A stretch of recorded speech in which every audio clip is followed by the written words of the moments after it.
Salut les amis et bienvenue sur l'Arène AKM où le football mérite d'être vécu.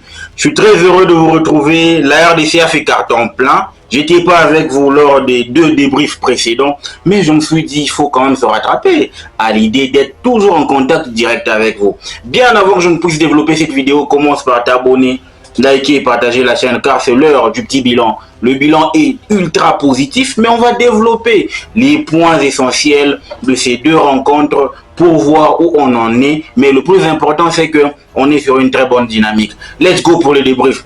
Les amis, la RDC qui fait carton plein face, n'est-ce pas, à la Guinée ainsi que face à l'Éthiopie. Moi, déjà, je m'attendais, pour être objectif, les amis, je m'attendais à 4 points. Mais malheureusement ou heureusement, la RDC qui te réalise un sans faute avec 6 points sur 6 possibles. En gros, il faut louer en tout cas l'état d'esprit, le collectif, l'entraîneur qui est en train de bien structurer cette équipe. Il faut louer les amis parce que ce n'est pas donné à tout le monde. C'est vraiment rare, hein, parce que on était habitué à une équipe congolaise amie à de la calculatrice, amie à des calculs. Je sais, cette équipe a fait de nous des vrais mathématiciens, des vrais calculateurs, tu vois. C'est ce on s'est habitué à cela. Voir la RDC qui te fait carton plein lors des éliminatoires, c'est pas donné à tout le monde. Surtout depuis les années 80, 90, voilà. Donc tu vois, c'est louable. Et quand tu vas remarquer que durant toutes ces précédentes cannes, la RDC s'est vraiment qualifiée en dents d'ici, avec des calculs, n'est-ce pas, qui nous ressemblent. Et les amis, c'est ça, il faut qu'on se le dise. Moi, ce que j'ai vu, remporter 6 points en 6 matchs, c'est une preuve que l'équipe est en train de progresser. C'est une preuve que l'équipe est en train de trouver ses repères. L'équipe est en train d'asseoir son autorité sur le continent. L'équipe est en train de retrouver une certaine homogénéité. Et ça, il faut le souligner parce que c'était pas donné, c'était pas gagné avant. Mais on doit louer un certain gars du nom de Sébastien Desabre. Je pense que je suis de ceux-là qui ont dit depuis sa venue que c'était, pour moi, c'est le Hervé Renard de la RDC. Pourquoi je dis ça? Parce que j'ai vu son travail avec l'équipe de l'Ouganda lors de la CAN 2017, les amis. Lors de la CAN 2019, les amis. On s'est fait taper face à l'Ouganda, vous vous souvenez, je pense. En tout cas, cette hémorragie-là vous rappelle quelque chose, ok? Les amis, Sébastien Desabre, c'est quelqu'un qui a vraiment un sens du travail propre. Il sait ce qu'il veut, il a ses idées et il stack on it. Donc, il reste focus sur ça, tu vois. Et quand tu regardes avec les signaux qu'il est en train de travailler avec, quand tu regardes le noyau qu'il a actuellement, c'est un amalgame, n'est-ce pas, de jeunes, des cadres et des nouveaux venus. Les nouveaux venus qui sont pas forcément des jeunes, tu vois, mais c'est un amalgame. Et notre Séba a trouvé un moyen de les incorporer, de les rassembler et d'être au service l'un pour l'autre. Il n'y a pas de l'un contre l'autre dans cette équipe, l'un pour l'autre. Et c'est là que moi je me suis dit que déjà on a su trouver un bon remplacement de Bakambu. Parce que moi, je me suis dit, Essende, Fiston Maele, c'est vraiment la bonne paire. Le gars qui n'est pas en train de trouver ses repères, c'est Simon Banza. Et moi, je pense que du fait qu'il quitte le Portugal pour la Turquie, ça va amenuiser encore ses chances d'être titulaire. Parce que Essende, il joue en Bundesliga, les amis. Et on a vu Essende sur les 2 matchs, hein. C'est un gars qui est ultra dangereux. C'est un gars qui est ultra mobile. Il n'est pas immobile. C'est un gars qui bouge. Il bouge trop. Et ça permet de mettre ses ailiers et ses coéquipiers dans de très bonnes conditions. Surtout que quand tu as Maele comme backup et Essende comme titulaire, les amis, qu'est-ce que tu peux demander encore? Qu'est-ce que tu peux demander? Parce que tu es fourni en termes d'avant-centre. On ne souffre pas. Je sais que Dans la réserve, on a Banza et Bakambu.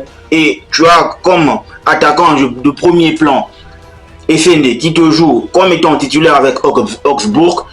Fiston Maele qui est en train d'empiler ses buts avec Pyramide de l'Égypte. Avec une ossature qui est vraiment... Là, tu peux dormir et tu peux faire une composition tranquille parce que tu sais déjà que la paire elle est composée de Inonga Baka et Chancel Mbemba Mongolo. L'axe ou encore le milieu box-to-box est composé de Piquel et Mutusami. Et quand tu vois sur les ailes, tu sais très bien qu'il y a Théo Messi de l'autre côté. D'un côté, Wissa de l'autre, même si Wissa, ces derniers temps, en termes d'ailier gauche, il n'est pas vraiment Tony Truant. Il carbure pas, mais au moins, on sait très bien qu'il est en train de faire le taf. Quand je dis que l'équipe est en train de retrouver ses repères, il faut aussi louer la qualité de la défense. Parce que là, on commence à voir une certaine complémentarité entre Inonga Baka et Chancel Mbemba. Je pense que c'est Inonga Baka qui est en train de grandir en maturité. C'est pas le Inonga Baka que j'ai vu lors de la CAN. Tu vois, c'était un Inonga Baka qui n'était pas sûr de lui-même, qui n'était pas trop en confiance. C'était un Inonga Baka avec un peu de lacune, trop attentiste, trop agité. Mais là, je sens que c'est un Inonga Baka qui bouge trop, les amis.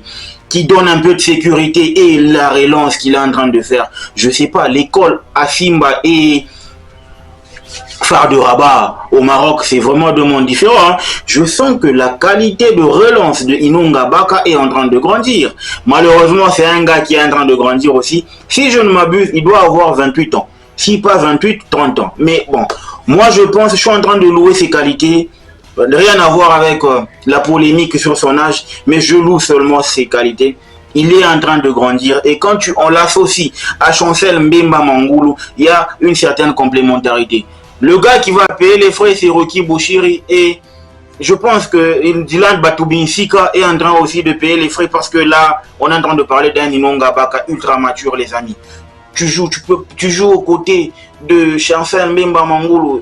C'est le taulier, qu'est-ce que tu veux? Les amis, moi je pense que là on tient une défense, surtout avec cette ligne défensive. Et aussi, il ne faut pas oublier les latéraux. Touanzebe qui a complètement effacé Kaloulou et Joris Kaembe qui est là comme étant le challenger de Arthur Maswaku. Ça ne va pas être gagné, les amis, ça ne va pas être gagné.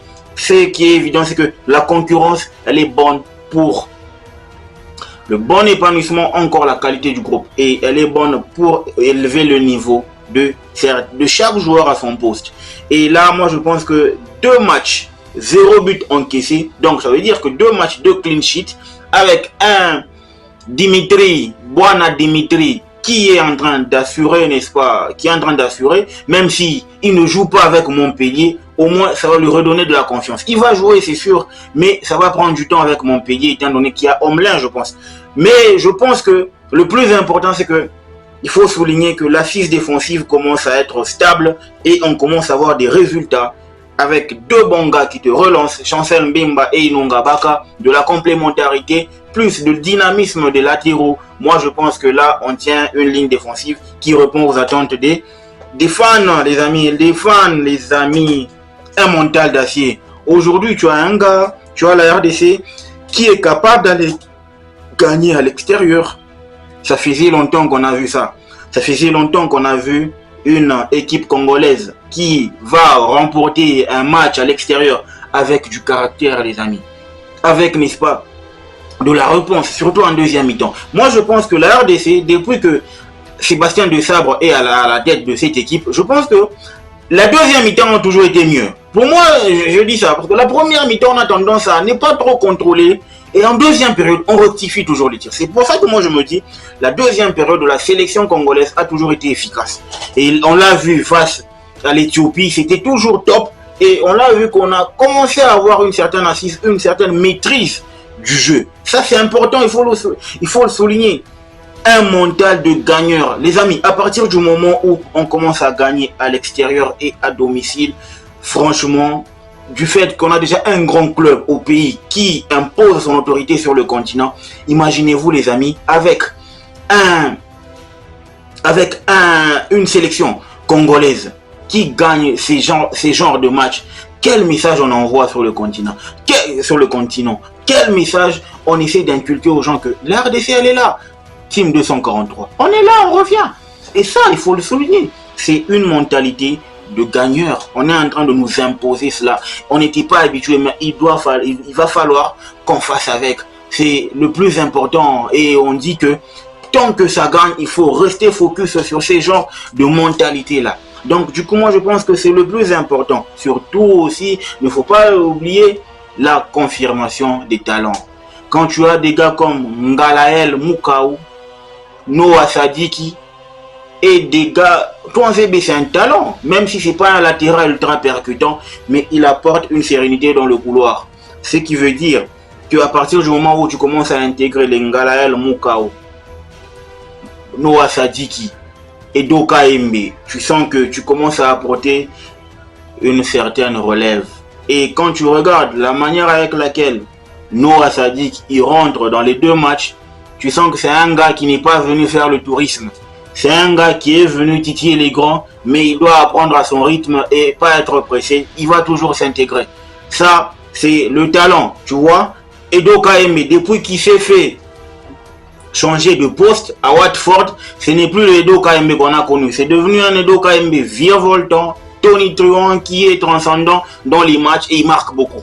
Et ça, il faut le souligner également. En gros, en termes d'avant-centre, tu as le talent.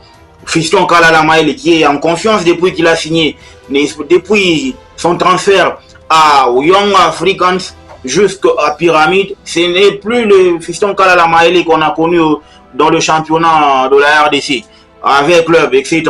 Je pense que là, actuellement, avec un mélange de talent dans tous les compartiments et surtout le talent de l'entraîneur qui sait également ce qu'il veut, ça va vraiment être d'un grand apport jusqu'à ce que nous puissions mériter de remporter une CAN, les amis. Je vois mal cette équipe, du fait qu'elle est en train de gagner en confiance, n'est pas finir au minimum avec un trophée dans les 4 prochaines années. Moi, c'est ce que je suis en train de voir. Seulement que il y a un gars qui est en train de croire en son potentiel, c'est Sébastien de Sabre. Il croit n'est-ce pas, au potentiel du groupe. Il est en train de croire en la qualité que possède, n'est-ce pas, ce groupe. Et c'est là que moi je me dis, avec ce genre de performance, on revient au mois d'octobre pour confirmer. Parce que le mois d'octobre, on a une double confrontation, les amis, face à la Tanzanie. La Tanzanie qui vient de remporter son match face à la Guinée Conakry en Côte d'Ivoire, parce que je signale que la Guinée reçoit ses matchs en Côte d'Ivoire. Moi, je pense que ce sera comme une finale.